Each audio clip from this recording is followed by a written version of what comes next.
आज बात करते हैं complication related to general anaesthesia. General anaesthesia देते वक्त और देने के बाद में कौन कौन सी कॉम्प्लिकेशंस आपके सामने आ सकती हैं, उसका एक ब्रीफ डिस्कशन करते हैं कि ड्यूरिंग एनेस्थीसिया आपको कौन कौन सी कॉम्प्लिकेशंस हो सकती हैं। फर्स्ट है रेस्पिरेटरी डिप्रेशंस। आप जैसे ही पेशेंट्स को सेडेटिव ड्रग्स देते हैं तो नींद आने की वजह से पेशेंट का रेस्पिरेटरी डिप्रेशन होता है, यानी कि उसके सांस लेने की जो क्षमता होती है वो धीरे धीरे कम हो जाती है। हाइपरकार्बिया, जैसे ही मरीज की सांस लेने की क्षमता कम होती है, ऑक्सीजन का लेवल कम होता है तो उसके अंदर कार्बन डाइऑक्साइड की मात्रा बढ़नी शुरू हो जाती है। Increase salivation and respiratory secretions, हमारी कुछ दवाइयों की वजह से मरीज के बॉडी के अंदर सिक्रीशंस की मात्रा बढ़ जाती है। कार्डिक अर्दमियाज पेशेंट्स की इरेगुलर हार्ट रेट हो जाती है, या तो ज़्यादा हो जाती है या कम हो जाती है due to effect of drugs.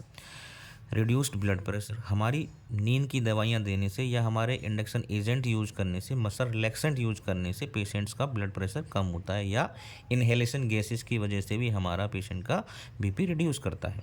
Aspiration of gastric contents, जैसे ही हम मसल रिलैक्सेंट ड्रग यूज़ करते हैं हमारा स्टोमक सिकुड़ता है, और यदि उसके अंदर कोई कंटेंट पड़ा हुआ है तो वो बाहर निकलने की कोशिश करता है और माउथ के अंदर आके लंग्स के अंदर जा सकता है और वहाँ पे वो एसिड निमोनाइटिस क्रिएट कर सकता है।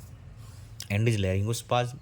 लेरिंगोस्पाज्म क्या होता है? It is a spasm of the vocal cords that makes it difficult to speak और breathe for a short time. Laryngospasm वो कंडीशन होती है जिसके अंदर मरीज कुछ समय के लिए बोल पाने में असमर्थ हो जाता है, ठीक है, वो सांस नहीं ले पाता ठीक से। इसके कॉज क्या क्या हो सकते हैं? Such as a asthma, allergy और इरिटेट्स होता है, जैसे स्मोकिंग से, डस्ट से, फ्यूम से, एंजाइटी, स्ट्रेस और जीआरडी, गैस्ट्रो रिफ्लेक्स डिजीज। इसके अंदर क्या होता है? इसके अंदर बाइल स्टोमक से निकल के इसोफेगस के अंदर आता है और वहाँ पे उन लेयर्स को इरिटेट करता है। And complications after anaesthesia. After anaesthesia भी कुछ कॉम्प्लिकेशंस हो सकती हैं। नोजिया एंड वोमिटिंग, जब आप पेशेंट को एक्सट्यूबेट करते हो तो पेशेंट को वोमिटिंग आना नॉर्मल सी बात है, आ सकती है, लेकिन बट इट इज़ डिफ़िकल्ट होती है, नहीं आनी चाहिए क्योंकि वो पेशेंट एस्पिरेट कर सकता है। परसिस्टिंग सेडेशंस, पेशेंट पूरी तरीके से नींद में से वापस नहीं आता है, उसको थोड़ी देर बाद फिर से नींद आती रहती है, उसको हम बार बार जगाते हैं।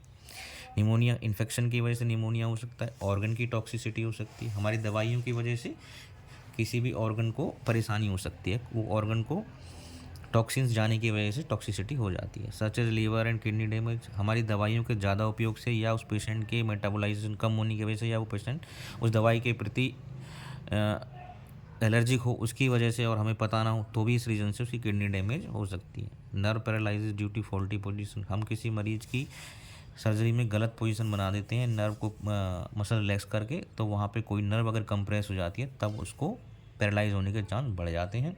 डिलीरियम, पेशेंट पूरी तरीके से होश में नहीं रहता, आपकी कमांड्स को फॉलो नहीं करता है, आप उसको बार बार जगाते हो तब जाके कहीं वो आपकी कमांड को फॉलो करता है, तो वो उन्माद की स्थिति में होता है, उसको बोलता है डिलीरियम कंडीशन।